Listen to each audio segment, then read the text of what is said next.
Pernah kepikiran nggak sih kenapa sih ada kebiasaan yang nempel terus, tapi ada juga yang hilang gitu aja pas udah nggak disuruh lagi? Nah, hari ini kita bakal kupas tuntas rahasianya.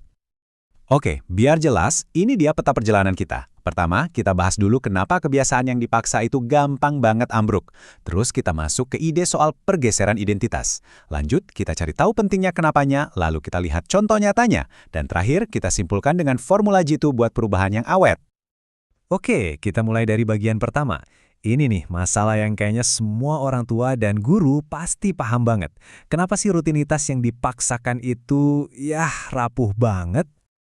Intinya tuh begini, kebiasaan yang muncul cuma karena disuruh, bukan karena kesadaran dari dalam diri sendiri, ya pondasinya lemah, gampang goyah.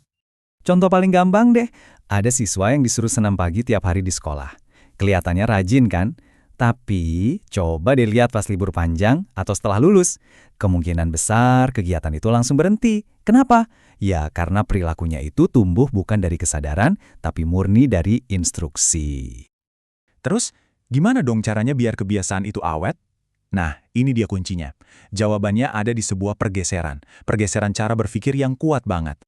James Clear, di bukunya yang terkenal Atomic Habits, bilang gini, kebiasaan yang benar-benar nempel itu lahir dari identitas, bukan sekedar rutinitas. Jadi tujuannya itu bukan cuma melakukan sesuatu, tapi menjadi seseorang yang melakukan hal itu. Nah, ini bedanya kelihatan banget. Coba bandingin dua cara berpikir ini. Satu sisi, ada pikiran, saya harus olahraga. Kedengarannya kayak beban kan? Bandingin sama, saya adalah orang yang peduli sama kesehatan. Beda banget rasanya. Yang satu soal kewajiban, yang satu lagi soal jati diri. Oke, setelah kita ngomongin soal identitas, sekarang kita gali lebih dalam lagi. Gimana caranya membangun identitas itu? Jawabannya adalah dengan menemukan mengapanya. Ini sejalan banget sama idenya Simon Sinek. Dia bilang perilaku yang kuat dan konsisten itu selalu dimulai dari mengapa, alasan paling dasarnya. Tanpa mengapa yang jelas, ya kebiasaan apapun itu ibaratnya dibangun di atas pondasi yang nggak kokoh. Dan coba bayangin deh dampaknya kalau seorang anak benar-benar paham kenapa aku harus melakukan ini. Perubahannya tuh luar biasa loh, perilakunya jadi lebih tulus, nggak dibuat-buat, motivasinya juga jadi stabil, nggak naik turun. Dan yang paling penting, mereka bisa ambil keputusan sendiri, nggak perlu disuruh-suruh terus. Nah, disinilah peran kegiatan kokurikuler jadi penting banget. Ini adalah laboratorium yang sempurna buat siswa. Mereka bisa mengalami langsung konteksnya, menemukan mengapanya lewat kegiatan, dan akhirnya nilai-nilai itu meresap jadi pilihan sadar, bukan lagi sekedar kewajiban. Oke, teorinya udah, terus prakteknya gimana? Biar kebayang, kita lihat langsung studi kasus soal makan sehat. Langkah pertama, bayangkan. Jadi ini nggak dimulai dengan kamu harus makan sayur, bukan. Tapi dimulai dari pemahaman. Siswa diajak belajar dari ahli gizi, mereka jadi tahu gimana komposisi makanan sehat itu, dan apa dampaknya buat energi, fokus, bahkan mood mereka. Langkah kedua, temukan. Setelah punya ilmunya, mereka jadi detektif di sekolahnya sendiri. Mereka melakukan semacam tur kantin sehat, ngamatin makanan apa aja yang dijual, terus survei juga teman-temannya pada makan apa. Jadi mereka lihat langsung realitanya.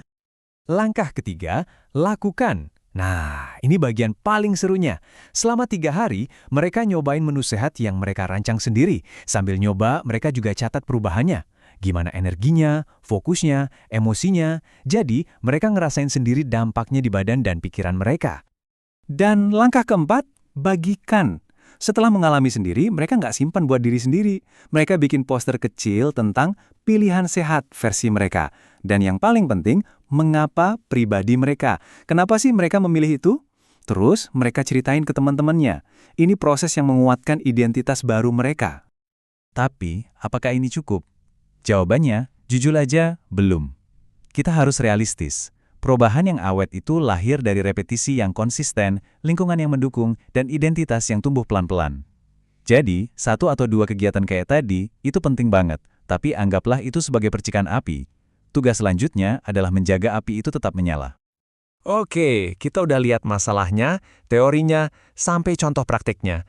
Jadi, apa sih benang merah dari semua ini? Apa formula sederhananya?